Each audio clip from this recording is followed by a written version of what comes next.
సమావేశమైనటువంటి విషయం అందరికీ విదితమే. దీనికి మొట్టమొదటగా బీజం వేసిన వారు శ్రీమతి గాయత్రి దేవి గార్ల ద్వితీయ కుమారుడు శ్రీ పవన్ శర్మ గారు దీనికి మొట్టమొదట బీజం వేయడం జరిగింది. కరోనా మహమ్మారి దాటిన తర్వాత సంకట విమోచన హనుమాన్ మందిరంలో కేవలం 25 మంది స్త్రీలతో బీజం వేయడం జరిగింది. ఇంతింతై వటుడింతై అన్న చందాన ఈ బీజం మొలకెత్తింది. ఇంతలో భాగంగా 2022-23 సంవత్సరాన కంచి స్వామివారు శ్రీ శ్రీ విజయేంద్ర సరస్వతి స్వామివారు రావడం, కన్యకా పరమేశ్వరి ఆలయంలో సౌందర్యలహరి పారాయణం 50 శ్లోకాల వరకు చదవడం జరిగింది. స్వామివారు ఆలకించిన తర్వాత శాక్త పరిషత్తులో అద్భుత పరిణామం అనేది ఏర్పడింది. స్వామివారు మన గురువు గారైనటువంటి శ్రీ శ్రీ వేరేటి పవన్ శర్మ గారికి ఆదేశించడం జరిగింది. పలు చోట్ల కూడా మహిళలకు స్వామివారు కంచి స్వామివారు పవన్ శర్మకి వెళ్లి అభ్యసించండి అని చెప్పేసి శ్రీ శ్రీ కంచి స్వామివారు ఆదేశించడం జరిగింది. ఇంతలో అమ్మవారి ఆశీర్వాదం, గురువు యొక్క ఆశీర్వాదంతో 100 శ్లోకాలు పూర్తి చేసి ఈ చిన్నారి చిట్టి మొలక ఒక చిన్న మొక్కగా తయారైంది. దాంట్లో భాగంగా సౌందర్య లహరి, శివానంద లహరి, చతుషష్ఠి పూజా విధానానికి సంబంధించినటువంటి శ్లోకాలను ఎటువంటి ప్రతిఫలాపేక్ష లేకుండా అమ్మవారి అర్చనయే నా యొక్క జీవిత పరమావధి అన్న చందాన శ్రీ శ్రీ వేరేటి పవన్ శర్మ గారు మనలో అమ్మవారికి సంబంధించినటువంటి ఈ బీజాలను నాటడం జరిగింది. అంతేకాకుండా అదే విధంగా శ్రీ వేరేటి వంశంలో తాత ముత్తాతల నుండి సుమారుగా 3-4 తరాలు అమ్మవారి ఆరాధనలో లీనమయ్యారు. దాంట్లో భాగంగానే శ్రీ వేరేటి పవన్ శర్మ గారు శాక్త పరిషత్తును ఏర్పాటు చేయడం జరిగింది. ఈ శాక్త పరిషత్కు ఒక మకుటం అనేది అమ్మవారి ఆశీర్వాద ఫలంగా లభించింది.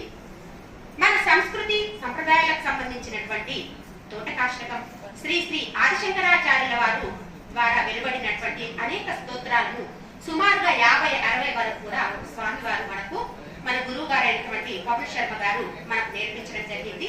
మన శాక్త పరిషత్ యొక్క ఒక మకుటము శ్రీ విద్యా పాతు మాం సదా మకుటము శాక్త పరిషత్తుకు నిర్ణయించబడింది.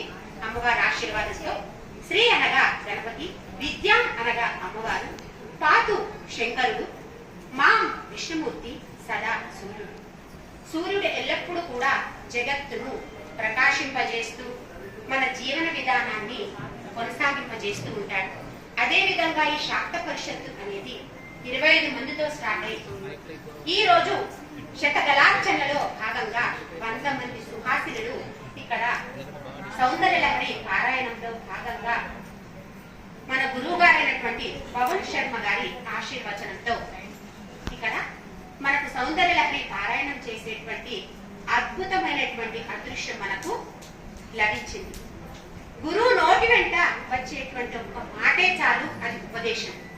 అందులో భాగంగా నేడు ఇట్లాంటి ఉపదేశాలు అవసరం లేకుండా గురువు గారి నోటి నుండి వెలువడినటువంటి సౌందర్య లహరి పారాయణం, తోటకాష్టకం, శ్రీ శ్రీ ఆదిశంకరాచార్యుల వారి నోటి నుండి వెలువడినటువంటి అనేక స్తోత్ర రత్నమాల మనము గురువు గారి ద్వారా నేర్చుకుంటున్నాం. ఎటువంటి ప్రతిఫలాపేక్ష లేకుండా ఆయన తనకున్నటువంటి సమయంలో చాలా సమయాన్ని మనకు వెచ్చించడం జరిగింది. దానికి మనము గురువుకు ప్రతిఫలంగా మనం ఎంత అర్పించినప్పటికీ గురువు గారి యొక్క రుణాన్ని మనము తీర్చుకోలేదు. తల్లి తండ్రి తర్వాత గురువు యొక్క రుణాన్ని 1 జన్మలెత్తినప్పటికీ కూడా వాళ్ళ రుణాన్ని తీర్చుకోలేదు. ఎందుకంటే గురువు అంటే తల్లి తండ్రి తర్వాత మనకు మళ్ళీ జన్మనిచ్చినటువంటి ఆది దంపతులు గురు దంపతులు. కాబట్టి గురువు గారి నోటి వెంట వెలువడినటువంటి ఈ సౌందర్య లహరి పారాయణాన్ని నేను 100 మందిని శతకళార్చన చేసుకుంటున్నాను. రానున్న కాలంలో ఇంకా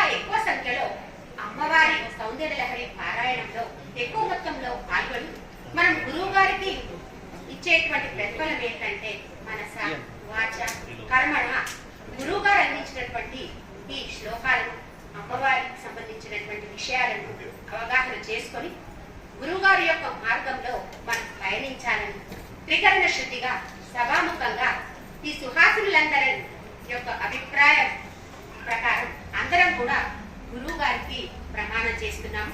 తప్పకుండా ఈ సౌందర్యలహరి పారాయణాన్ని కంఠస్థం చేసి కంచి స్వామి వారితో శబాష్ అని మన గురువు గారికి పేరు ప్రతిష్టలు వచ్చేట్టుగా చేయడానికి ప్రయత్నిస్తాం. అందుకు గురువు గారి యొక్క ఆశీస్సులు లభించాలని చెప్పేసి ప్రార్థిస్తూ ఈ చిన్న అవకాశాన్ని ఇచ్చినటువంటి విషయం ఏంటంటే మర్చిపోయాను, క్షమించాలి. మన గురువు గారు శ్రీ పవన్ శర్మ గారు ఇంకా మనకి ఆయన గురించి చాలా తెలుసుకోవాల్సినటువంటి విషయాలు చాలా ఉన్నాయి. ఆయన త్రివిద్యా ఉపాసకుడు. అంటే నా అనుభవం ప్రకారము తల్లి తండ్రి వేసినటువంటి బీజం అనేది చాలా బలంగా ఉన్నది. అందుకు ఇంత కృషి, ఇంత పట్టుదలగా ఇది చేస్తున్నారంటే గురువు గారి తల్లిదండ్రులైనటువంటి వేలేటి శ్రీ శ్రీ గౌరీ శంకర శర్మ గారు, శ్రీమతి గాయత్రీదేవి అమ్మగారు ఇంట్లో సహకరిస్తుంది.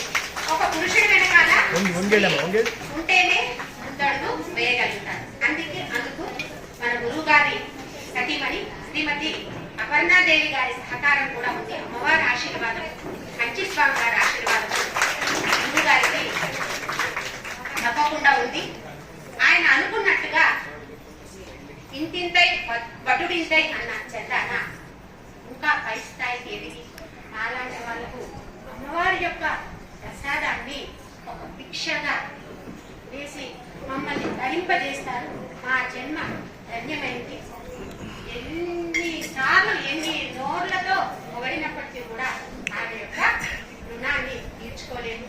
తెలిసి తెలియక ఏదైనా తప్పుగా మాట్లాడినట్లయితే గురువు గారు ఇక్కడ ఇచ్చేసినటువంటి అమ్మవారి స్వరూపమైనటువంటి సుహాసులందరూ కూడా క్షమించగలరని నా యొక్క శిరస్సు వంచి